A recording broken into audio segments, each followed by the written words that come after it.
Se Satanás já foi derrotado na cruz, por que ele ainda consegue enganar tantos crentes dentro da igreja? Quando as pessoas escolhem mentir, elas estão enganando pessoas ou enganando o próprio Deus? O que é mais perigoso para a igreja? A perseguição de fora ou a tolerância do pecado dentro dela? São assuntos como esse que nós iremos estudar na nossa sexta aula desse terceiro trimestre de 2025. E nós estamos com o tema Uma igreja não conivente com a mentira. Estamos estudando esse terceiro trimestre de 2025, escrito aí, comentado pelo pastor José Gonçalves. Tenho certeza que você está sendo muito bem edificado pela palavra de Deus e eu quero te convidar para a gente mergulhar na lição de hoje. Espero que você esteja sempre sendo edificado aqui através do nosso canal. Esse é o nosso canal, Pastor Renato Bromoschenk.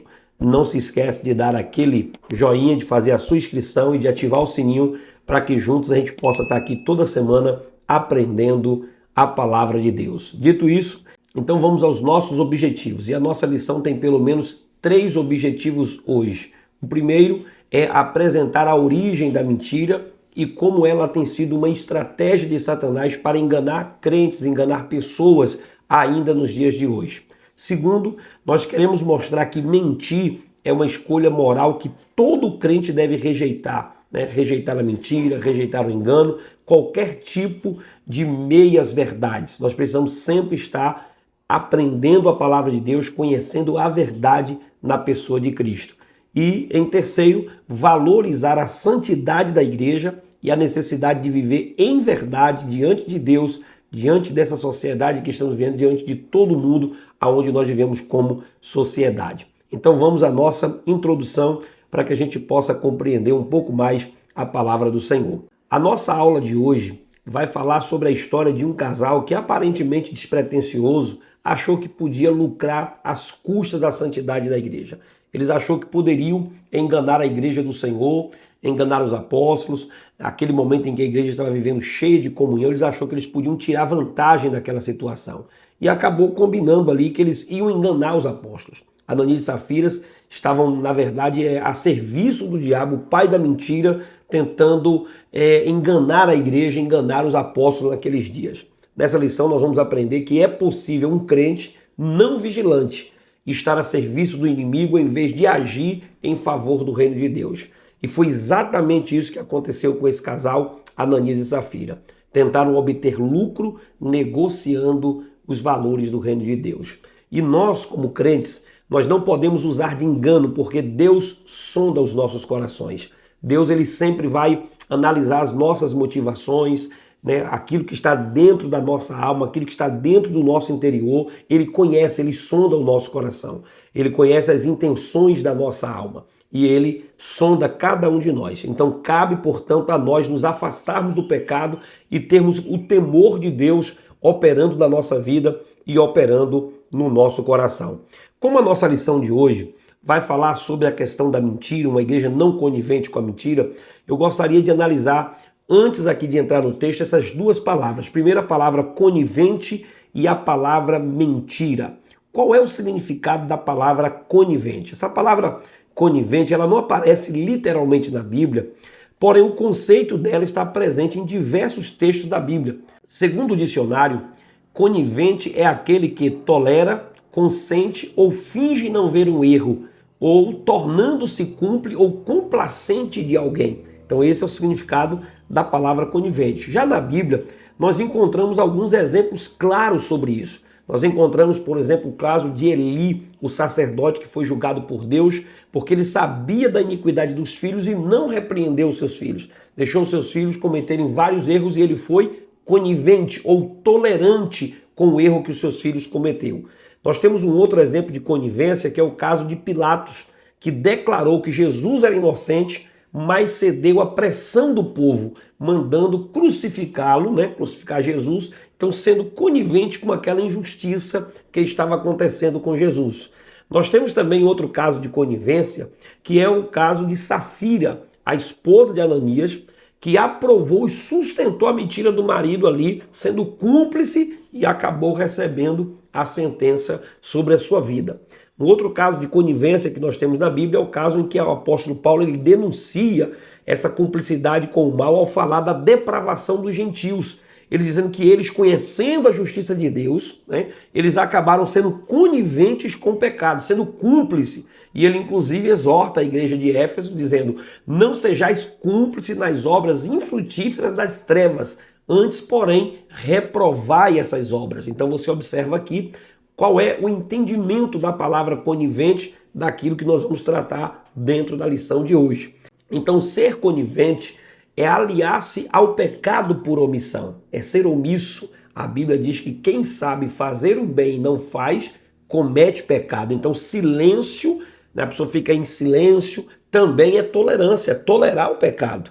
A verdadeira espiritualidade, ela reprova o erro com temor e com firmeza. Então isso é não ser conivente. A gente precisa não ser conivente com o erro, com a mentira, com o pecado, porque afinal de contas Cristo habita em nós e nós temos a graça de Deus. Agora, o que é mentira, né? A mentira é definida pelo dicionário como o ato ou efeito de mentir. Engano, falsidade, fraude, afirmação contrária à verdade, a fim de induzir alguém ao erro, ou aquilo que ilude, pensamento ou opinião de juízo falso, ou aquilo que vai iludir ou ludibriar as outras pessoas. Então deu para você ver aqui em todas essas palavras que nós citamos no dicionário o que é a mentira em si. Mas a mentira também ela tem pelo menos 3 aspectos dentro da Escritura. Ela tem tanto o aspecto moral, ela tem também o aspecto espiritual e ela tem o aspecto também patológico. Eu vou explicar para você. Por exemplo, no aspecto moral, a Bíblia fala e condena a mentira. Veja, Provérbios capítulo 6. 6 coisas o Senhor odeia: olhos altivos, língua mentirosa. Veja também Romanos capítulo 1, verso 25.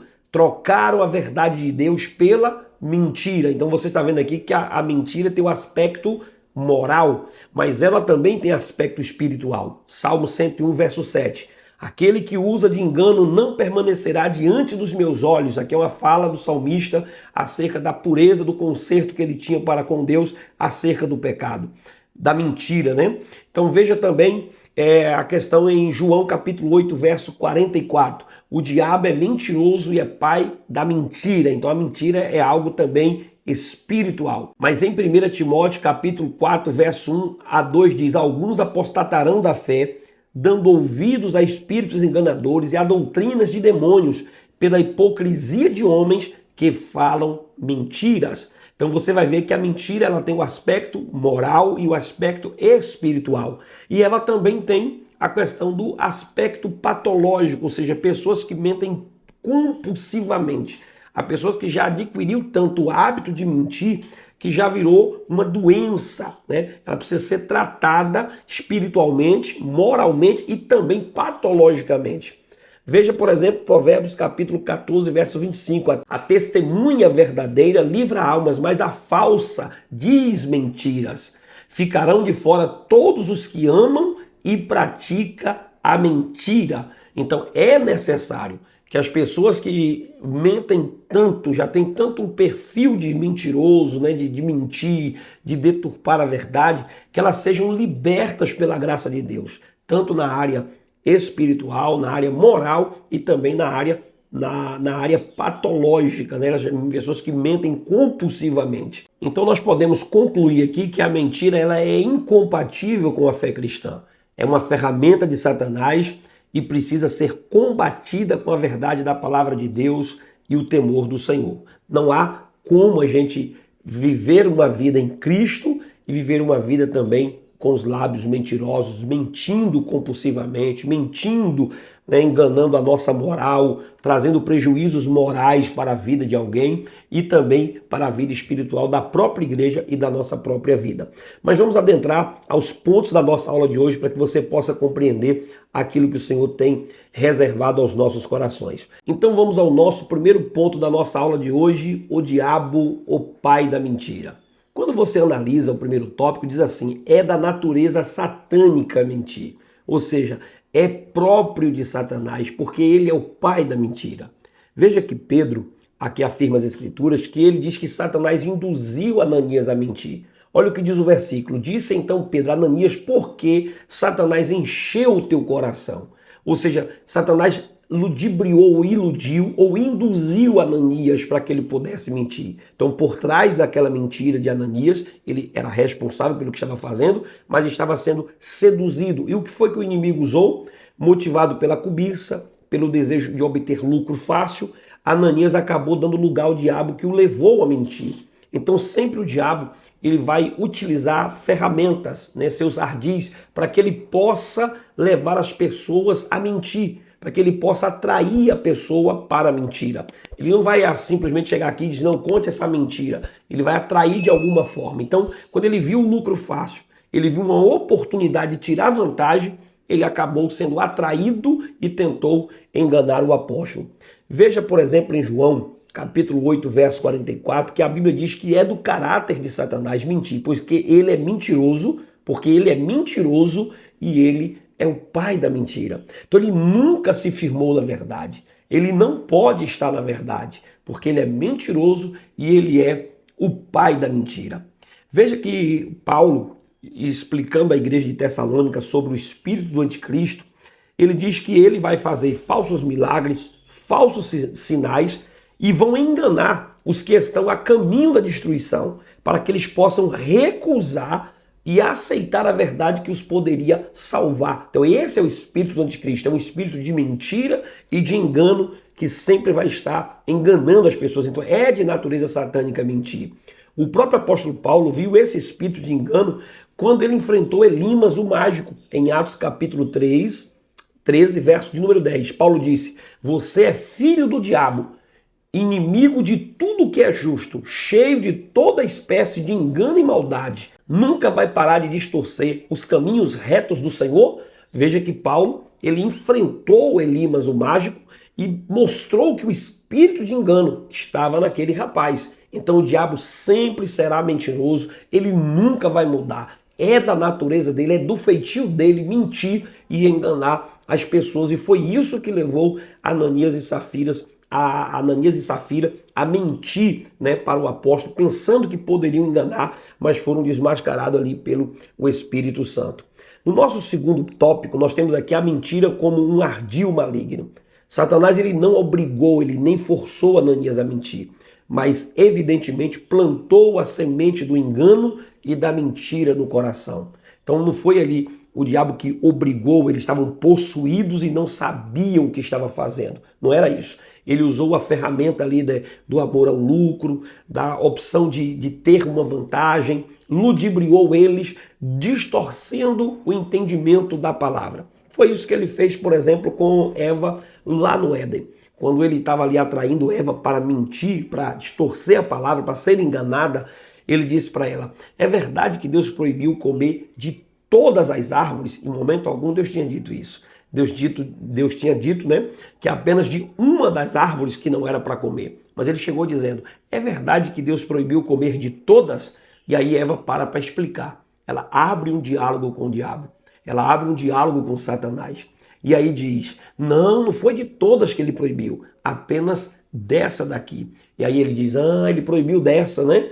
Então ele proibiu dessa porque ele está com medo de vocês se tornarem igual a ele. Então veja que ele planta uma dúvida, ele distorce a palavra e ele atrai ela para que ela possa comer do fruto proibido e assim também passar para o seu marido. Então a mentira é uma das ferramentas, é um dos ardis de Satanás para enganar as pessoas. E a escritura é bem clara, não deis lugar ao diabo. Por certo, Ananias sabia disso, pois eles não estavam numa igreja que era mal doutrinada. Era uma igreja que era bem instruída, uma igreja bem ensinada pelos apóstolos. Em Atos capítulo 2, verso 42, diz que todos se dedicavam de coração ao ensino dos apóstolos, à comunhão e ao partir do pão e à oração. Então perceba que eles eram uma igreja que eram bem orientada pelos apóstolos, mas apesar disso, eles acabaram caindo na armadilha de Satanás. A questão, portanto, não está em não saber fazer a coisa certa, mas em subestimar o ardil do inimigo que possui a capacidade de induzir e fazer a coisa errada. Às vezes você vai ver aquelas pessoas que dizem assim, não, o diabo é um cachorro sem dente, late, mas não morde. Eu acho que você já viu algumas pessoas fazerem isso. Outras até dizem, não, vamos aqui, levanta o pé, vamos pisar na cabeça do diabo e ele não pode nada contra nós. A gente tem que ter muito cuidado com isso. Porque o inimigo, a Bíblia diz que ele anda como um leão, rugindo, né, procurando a quem possa tragar. Olha o que Paulo diz: não deis lugar ao diabo. Então ele tem suas artimanhas, ele tem seus jeitos, suas sutilidades, né, suas ferramentas para tentar de alguma forma acessar o cristão. E é aí, na hora que você baixa a guarda, né, subestima a sua capacidade, o seu poder, ele acaba induzindo a pessoa a praticar o erro e a fazer o errado. Então a gente não pode subestimar, achar que ele não tem estratégia, que ele não pode induzir, que ele não tem artimanhas, que ele não tem os meios dele de enganar as pessoas. Muito cuidado com isso. É possível que o casal tenha flertado com a possibilidade de ganhar lucro e fama, fingindo estar fazendo a coisa certa. Então, às vezes, quando a pessoa menos espera, ela acha que está fazendo a coisa certa, acha que não tem nada demais, que não tem nenhum problema, e ali ela está flertando com o pecado, brincando com o pecado, e acaba dando lugar ao inimigo. E aqui o escritor da lição nos chama a atenção para duas coisas, que não são pecados em si mesma. Tanto o lucro, como também a fama, não são pecados em si mesma, mas quando são buscadas com intenções erradas, acaba se tornando pecado. Então a gente precisa ter muito cuidado com isso, porque às vezes a pessoa ele quer buscar o lucro, e não é errado. Você abre um supermercado para você ter lucro, você abre uma oficina, você vende uma casa, você se torna um vendedor, um corretor, você quer ter o lucro, mas quando esse lucro ele virá de forma equivocada, de forma errada, por meios ilícitos, ele se torna pecado. A mesma coisa a questão de fama, de você se tornar conhecido. As pessoas, às vezes, por exemplo, ele quer ser o vendedor de carro mais conhecido da cidade, ele quer ser o influencer mais conhecido da cidade, ele quer ter o site mais conhecido, ele quer ter fama, ser conhecido. Mas quando essa fama, quando esse conhecimento, ele vem pelos caminhos errados, a pessoa acaba perdendo a graça e a comunhão. Veja, por exemplo, 1 Timóteo capítulo 6, verso 9 e 10 diz assim: porém os que querem ficar ricos caem em pecado ao serem tentados e ficam presos na armadilha de muitos desejos tolos, que fazem mal e levam as pessoas a se afundarem na desgraça e na destruição. Pois o amor ao dinheiro, ele não diz que é o dinheiro, pois o amor ao dinheiro é uma fonte de todos os tipos de males. E algumas pessoas, por quererem tanto ter dinheiro, se desviam da fé e enchem a sua vida de sofrimento. Então, está muito bem claro aqui que dá para você entender que não tem problema nenhum você ter lucro. Mas quando você quer ter esse lucro de forma desonesta, então você acaba transpassando a sua fé, perdendo a sua comunhão com Deus. O nosso terceiro tópico diz: não superestime o inimigo. Veja que o apóstolo Paulo orienta os crentes a perdoarem e a não guardarem nenhuma raiz de amargura, nenhuma raiz de ressentimento, de ódio, de mágoa no coração. E por que Paulo diz isso? Olha o que ele vai dizer. Em 2 Coríntios capítulo 2, verso 10 e 11. Quando perdoo, faço isso na presença de Cristo, por amor a vocês, para que Satanás não tenha vantagem sobre nós, pois não ignoramos as suas intenções. Então nós entendemos a partir daquilo que Paulo está orientando a igreja aqui, que nós não podemos nem superestimar o inimigo e nem subestimar. A gente não pode dar a ele o poder que ele não tem, dar a ele concessões, autoridade e poder sobre a nossa vida, dar a ele aquilo que ele não pode, e também a gente não pode também desconsiderar a capacidade que ele tem de tentar nos atrapalhar, de tentar destruir a nossa vida. Então, quando alguém diz, eu confio que Jesus já derrotou, já quebrou com ele na cruz, ele já está destruído, e a gente acaba subestimando o poder que ele tem de tentar fazer alguma coisa contra nós. Ou às vezes a gente também não confia no poder de Cristo, na palavra de Cristo, e acabamos por abrir concessões e brechas para que o diabo possa agir. Então, quando Paulo fala que ele estava perdoando os irmãos em Cristo, dando perdão à igreja, né, aos irmãos, ele diz: eu faço isso por amor a vocês, para que o diabo não tenha nenhuma vantagem. Porque ele sabe a capacidade e o poder que ele tem. Ele reconhece quem ele é. E ele diz: eu não posso dar vantagem, eu não posso dar legalidade a ele para que ele venha agir nas nossas vidas, agir em nosso meio. É isso que Paulo está orientando. Então, Jesus já triunfou sobre o inimigo, mas a gente precisa vigiar e não baixar a guarda. Paulo orienta os crentes a se revestirem da armadura. Ele diz para que vocês possam ficar firmes contra as astutas ciladas do diabo, Efésios capítulo 6, verso de número 11. Essa palavra que nós temos aqui em português, astutas ciladas, no original, no grego, é a palavra metodeias, de onde procede a palavra método. Ou seja, o inimigo ele tem método, ele tem uma estratégia para fazer, para agir. Quando você fala de astutas ciladas, né, é aquela ideia de armar uma emboscada, de armar uma estratégia para trancar a sua presa, aquela pessoa que ele vai fazer cativo das suas armadilhas e ciladas do adversário. Ou seja, o diabo ele é meticuloso, ele trabalha de forma metódica para enganar os cristãos. É por isso que o texto diz assim, vigiai, porque o vosso adversário anda em derredor, como leão que ruge, buscando a quem possa devorar. A gente precisa vigiar, guardar o nosso coração e a nossa alma para não cair nas armadilhas de Satanás. Mas vamos ao nosso segundo ponto, o cristão e a mentira. Mentir, querido, é uma escolha. Mostramos no primeiro ponto que o diabo ele é o pai da mentira, mas também a gente vai mostrar aqui que também mentir é uma escolha. Um fato que fica evidente em Atos capítulo 5, do verso 1 ao 11, tanto Ananias quanto a sua mulher Safira agiram livremente na questão envolvendo a venda da sua propriedade. Veja o que Pedro diz. Havia um homem chamado Ananias que, junto com sua esposa Safira, vendeu uma propriedade e ele reteve parte do valor para si, com o consentimento da esposa, e entregou o restante aos apóstolos. Então observe que eles tinham a escolha de fazer e de não fazer. Foram atraídos, foram seduzidos, mas escolheram mentir. É tanto que o apóstolo Paulo diz que não havia uma obrigação deles doarem nenhuma parte daquela propriedade. Diz, a propriedade era de vocês e se vocês quisessem poderia ter ficado com tudo. O próprio apóstolo vai mostrar muito bem isso. Mas vocês escolheram mentir. Então há uma escolha em mentir. Então isso ainda fica muito mais claro quando Pedro, sob o discernimento do Espírito, reprova Ananias por ter tentado enganar a igreja acerca do real valor da propriedade. Quando ele diz, então, Pedro disse, Ananias, por que você deixou Satanás encher seu coração e você mentiu ao Espírito Santo e reteve parte do dinheiro? Ou seja, Ananias não foi obrigado, nem tampouco constrangido a agir da forma como agiu. Tanto ele como sua esposa, que foi conivente com a ação dele, tomaram uma decisão de forma livre. Então mentir é uma escolha moral, de natureza moral. É você que escolhe, eu que escolho, nós que escolhemos. Quando nós tomamos uma decisão, por mais que por trás dessa decisão tenha a influência, tenha ali a sedução do inimigo, ele vai seduzir, ele vai usar suas bandejas, suas artimanhas para lhe atrair para o pecado. Mas cada um de nós somos responsáveis pelas nossas escolhas e pelas nossas decisões. Ora, para haver responsabilidade moral, é necessário que os nossos atos sejam o quê? Livres.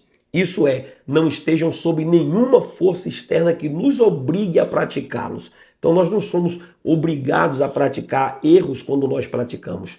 É uma ação livre de cada pessoa, atraída pelo pecado, né? Atraído pelo inimigo, atraído pelas ações do maligno, a pessoa faz a escolha. Às vezes até o alerta do Espírito Santo, da palavra vem, a pessoa até pensa, podia não fazer, mas ele acaba resistindo à voz do Espírito e atendendo à voz da carne. Então, nesse aspecto, como veremos mais à frente, eles não poderiam culpar a ninguém, nem mesmo o diabo, pelo que eles fizeram. Ah, a culpa foi do inimigo. Veja que foi assim que começou o casal lá no Éden, tentando transferir culpa de um para outro, né? Deus questionou Adão, Adão disse que foi a mulher, e a mulher disse que foi a serpente, e no final das contas, todos os três foram punidos, tanto a serpente, quanto a mulher, quanto o homem, porque todos os três tiveram responsabilidade sobre aquilo que fizeram. Mas vamos continuar. No segundo tópico, vai dizer que eles foram atraídos pela mentira.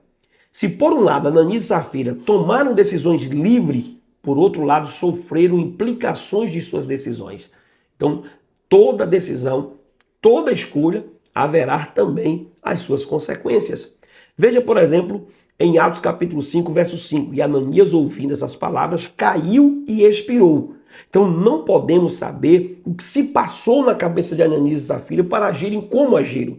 O certo é que quiseram obter uma vantagem com a negociação feita. Eles foram lá vender a propriedade e acharam que poderiam tirar uma vantagem sobre isso. E lembrando que eles não eram obrigados a vender a propriedade e doar. Isso não fica, não há registro bíblico dizendo que eles eram obrigados a fazer isso. A Bíblia diz que todos, de forma voluntária, movidos pelo Espírito Santo, estavam fazendo isso. Vendiam suas propriedades, depositavam aos pés dos apóstolos e todos eram sustentados. Não havia necessitados entre eles, porque era repartido com todos conforme as suas necessidades. Veja que, por exemplo, que a Maria, que era a dona do cenáculo, a mãe, por exemplo, de João Marcos, ela não vendeu o cenáculo. E a Bíblia vai falar de homens que tinham grandes posses e grandes propriedades, como é o caso também do próprio Barnabé e tantos outros que tinham várias propriedades e eram ricos e serviam ao Senhor sem ter vendido suas propriedades. Mas ali em Antioquia começou eles a fazerem isso movidos pelo Espírito. Então é possível que ao verem os demais crentes fazendo ações louváveis, quando doavam seus bens, eles tivessem visto nesse gesto uma oportunidade de obterem, talvez além do reconhecimento, lucro pelo patrimônio que foram vendidos e supostamente estavam doando algo para a obra de Deus. Como na verdade eles usufruíam de tudo que os outros doavam, mas queriam enganar, dizendo que estava ajudando também, quando na verdade eles não estavam. Então a gente precisa ter muito cuidado para a gente não virar um oportunista dentro da obra de Deus, A gente vê os outros se doando e a gente quer parecer que a gente doa, quer parecer que a gente faz a obra de Deus, quando na verdade a gente não está tentando fazer a obra ou querendo fazer a obra, mas na verdade há motivações escondidas e ocultas que estão ali e o Senhor sabe e o Senhor reconhece cada uma das nossas ações. Mas vamos ainda ao terceiro tópico: mentir tem consequências. Toda mentira, todo ato que a gente escolhe fazer haverá as suas consequências. Então, ao agirem assim, Ananias e Safira não pensaram nas consequências de suas ações. Nem passou talvez pela cabeça que o Espírito Santo iria revelar a Pedro, que alguém ia descobrir. Combinou tudo ali com a esposa, ficou tudo direitinho e achou que a história ia colar, ia dar tudo certo. Mesmo fazendo parte de uma igreja pentecostal, onde os dons do Espírito Santo estavam em evidência, se expuseram a uma ação mesquinha, quando resolveram mentir não somente aos apóstolos, mas ao próprio Deus. Então, às vezes, as pessoas pensam que estão enganando as pessoas. Elas podem enganar as pessoas, iludir as pessoas, mas elas não conseguem enganar a Deus, porque Deus conhece o nosso coração, conhece a nossa vida. O próprio salmista vai dizer: para onde eu posso ir? Se eu botar a minha cama nas alturas, nas profundidades, no abismo, aonde eu for, tu estás lá. Antes que eu até pense e fale, possa produzir as primeiras palavras, o Senhor já sabe as palavras que eu vou falar. O Senhor já tem até os meus dias escritos no teu livro. Então a gente está lidando com um Deus que conhece todas as coisas. Então quando o ser humano ele pensa que ele está enganando as pessoas, ele pode até enganar pessoas, mas ele não consegue enganar a Deus. A gente tem que ter muito cuidado com isso. Porque às vezes a gente pensa que está enganando homens, mas a gente pode até enganar os homens. Porque na obra, no reino, aqui terrenamente falando, humanamente falando, é homens que estão na frente do trabalho. Mas Deus, que é o dono da obra, conhece o nosso coração, conhece o seu coração, conhece as nossas motivações e Ele conhece cada um de nós. Contudo, o preço pago por ações foi muito caro. Custou a própria vida. Às vezes o preço é muito caro, além daquilo que a pessoa possa pagar, além daquilo que a pessoa possa suportar. É a própria vida que eles perderam. Então, antes de se praticar qualquer ação de natureza pecaminosa, é necessário pensar nas consequências que isso pode produzir na vida da pessoa. Às vezes, há pessoas que destroem a família, destrói o casamento, destrói amizades, destrói coisas boas dessa vida. Tudo por causa da mentira, sem pensar nas consequências. E a gente precisa pensar qual é o nível de consequências que terá os nossos atos, até aonde isso pode afetar, porque senão isso pode destruir a nossa vida e a nossa família. E quantos crentes, muitos deles experientes, hoje estão lamentando por não terem levado em conta as consequências de suas ações. Quantas pessoas chorando as consequências, se lamentando por todos os erros que cometeram e agora estão colhendo o fruto, a colheita daquilo que ele semeou. Então precisamos vigiar. vigiar para não cair em tentação, porque às vezes a colheita é além daquilo que a gente pode suportar. Mas vamos ao nosso terceiro ponto, a igreja que repele a mentira. Aqui no primeiro tópico nós temos uma igreja que era temente. Lucas destaca os fatos aqui ocorridos com Ananias e Safira e diz que aquilo trouxe grande temor dentro e fora da igreja. Veja em Atos capítulo 5, verso 11, dizendo que teve grande temor, se apoderou de toda a igreja e de todos que ouviram falar daquele acontecimento. Então, aquilo começou a trazer o quê? Temor para dentro da igreja. E a palavra temor aqui, traduzida no termo grego, ela também aparece em Atos 5, né? Diz que assim que Ananias ouviu essas palavras, caiu morto e grande temor se apoderou de todos que ouviram o que estava acontecendo. Muitas vezes essa palavra temor também, né, que é a palavra phobos, ela é traduzida pela palavra medo. Você vai encontrar isso em Mateus 28:4, quando diz ali que o guarda tremeu de medo ali no momento da ressurreição de Jesus. Em Lucas 21, verso 26, que o medo e a expectativa do que virá sobre o mundo farão desmaiar os corações. Então, ela é traduzida aqui também pela palavra medo. Também em João capítulo 7, verso 13, diz que mais ninguém falava dele em público por medo dos líderes. Então, você observa que aqui sempre ela está sendo traduzida pela palavra medo. Contudo, aqui, nesse contexto, o sentido da palavra é reverência e respeito, como está em Atos capítulo 2, verso 43 e em várias outras passagens do Novo Testamento. Ela não é traduzida pela palavra medo, mas é traduzida por reverência, por respeito, por temor, porque era isso que tinha colocado ou tinha tomado conta do coração da igreja. Houve uma grande reverência, respeito pelas coisas sagradas, pelas coisas de Deus, porque perceberam que não estavam lidando com homens, né, com homens carnais, com a obra carnal, mas estavam lidando com o próprio Deus. Se Deus não tivesse usado Pedro para parar o intento daquele casal, o pecado poderia ter entrado na igreja, né, e sem dúvidas causado danos irreparáveis. Mas foi a partir daquela ação do Espírito Santo lidando, né, com aquele casal, aquela ação de Deus em punir aquele casal, gerou temor em toda a comunidade. Então aquilo começou a gerar uma igreja temente, uma igreja cheia de temor. Esse julgamento de Deus, além do fato de punir o pecado do casal, serviu para mostrar quão séria é a igreja de Deus. Então a obra do Senhor, a igreja do Senhor, o reino de Deus é algo sério. A gente não pode brincar com a verdade. A verdade tem que ser dita, pregada, vivida. Não podemos viver um evangelho de fachada, de mentira. A gente pode até enganar os homens, mas a Deus ninguém engana. A gente precisa viver o evangelho de forma séria, porque foi para isso que Deus nos chamou, para que nós possamos viver a verdade do amor e da graça de Deus. Ninguém pode agir na igreja de Deus da forma que acha mais conivente, pensando que não está sujeito ao julgamento divino. Uma hora a conta chega. Um dia todas as coisas serão reveladas diante do Senhor. E aí cada um vai receber conforme as suas obras, conforme aquilo que ele tem praticado.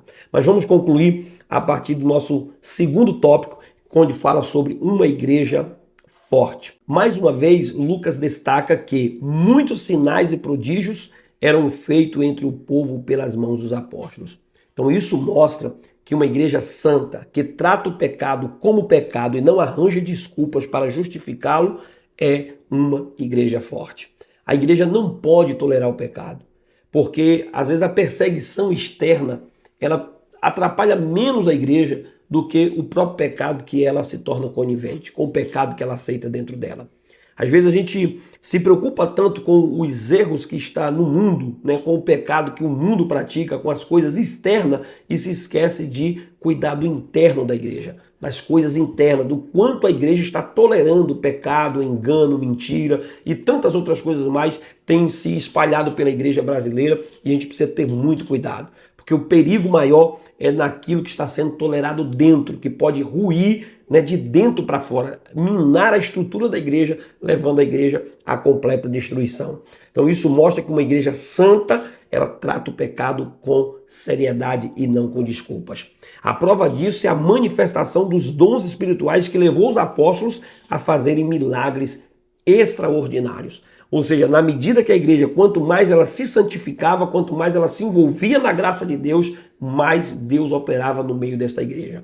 Uma igreja fraca, anêmica por falta de disciplina espiritual, que aprendeu a tolerar o pecado em seu meio, jamais ela será uma igreja operosa, será sempre uma igreja inoperante. Uma igreja sem graça, sem poder, sem unção, sem realmente gerar o verdadeiro impacto que ela precisa gerar na sociedade. A Bíblia diz que se o sal ele perdeu o seu sabor, ele se tornar insípido, ele não presta para mais nada a não ser para ser pisado pelos homens.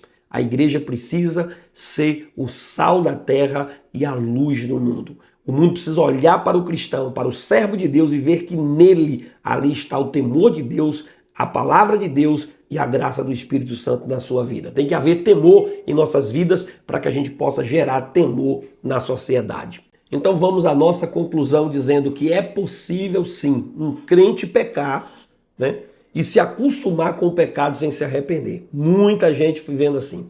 Pecam, cometem erros, mentem, né, enganam pessoas e às vezes até fazem isso dentro da igreja, em cima do altar, e acabam por não se arrepender dos seus erros e das suas falhas. E vão vivendo assim até um dia ter que prestar conta diante de Deus. Então a gente precisa estar atento para nossa mente não ser cauterizada pelo pecado.